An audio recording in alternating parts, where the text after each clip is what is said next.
Hi, I'm Jeff Cunningham, professor at Arizona State University, and I'm here this morning with legendary investor, philosopher, and CEO of Berkshire Hathaway, Warren Buffett. Good morning, Warren. Good morning.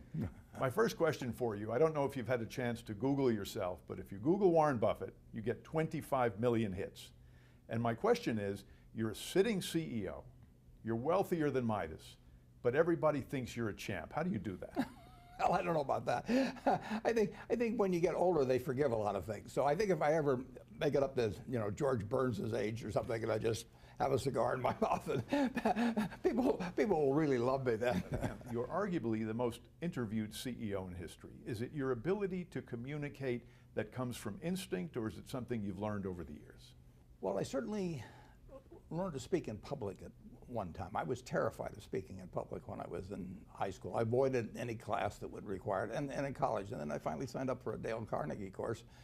When I got out of school, I realized I had to talk to people, and I spent $100. I got this little diploma. I proposed to my wife during the term of the course, so I really got my money's worth there. But in terms of public speaking, I really had to force myself on that. In terms of talking privately, they couldn't stop me from the moment I started in school or anything.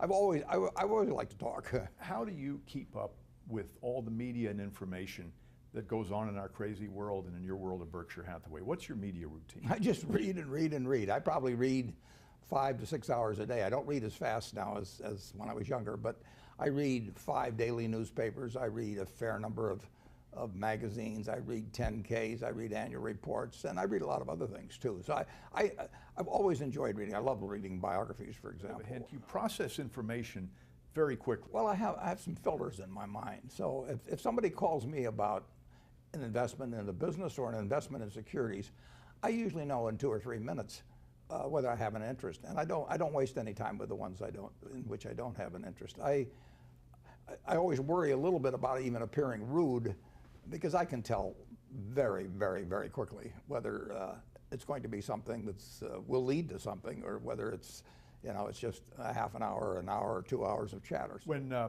think you wrote in an annual report, it was in 2009, speaking about the country, about the economy, we are certain, for example, that the economy will be in shambles throughout this year.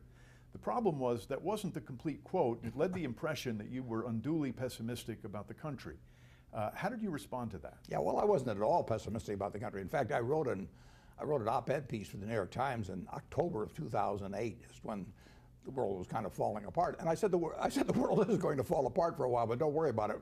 We're going to come out fine on the other side. And I said, buy stocks. And I've never been pessimistic about the United States. I bought my first stock in the spring of 1942. I was 11, and if you remember, you don't remember. No one watching this will remember. But we were losing the war at that time, and we were getting totally creamed in the South Pacific, and the Philippines fell, and the Death March at Bataan, and all of that sort of thing. It was not until the Battle of Midway, which was a little later, that things started turning around. But I was optimistic on the country then, and I've been optimistic on the country ever since. And incidentally, the Dow Jones average then was 117,000 now.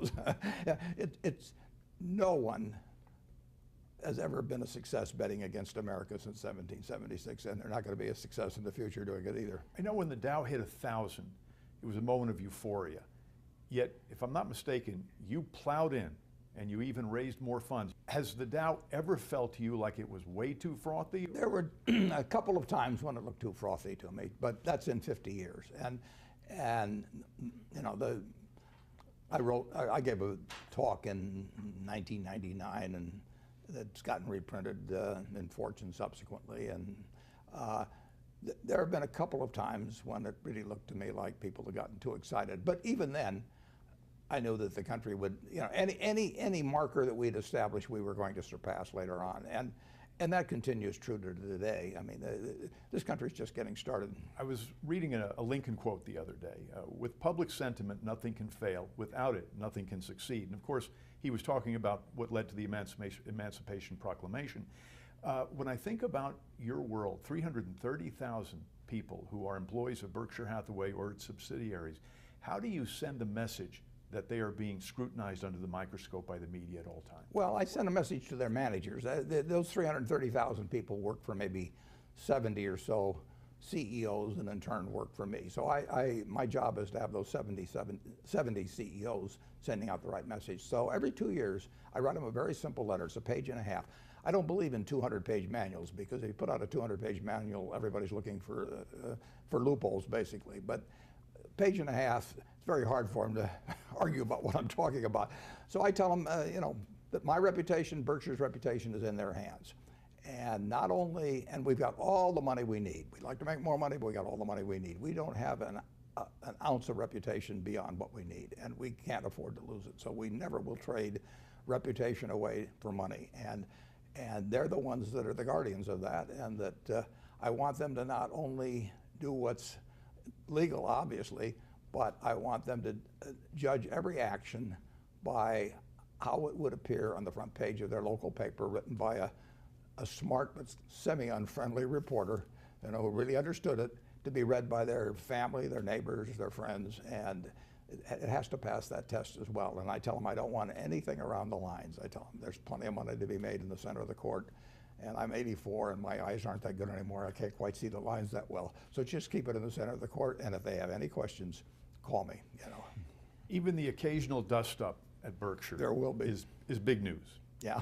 And I'll pick on Solomon only because it's history Yeah, now, it's and a good one. a lot of time to reflect on that. When you think about what you went through there, what advice do you have for a CEO who's on the media hot seat because of a similar situation? Well, there's a couple pieces of advice on that. The first is that when you find out a bad news, correct it, and if it's necessary to report it, then the authorities report it immediately. The big problem at Solomon was not what a fellow named Mosier did, which was to defy the U.S. government, not ever a very good idea, but that could have been handled. But he reported it, he didn't report it. John Merriweather, his supervisor, picked up on it in late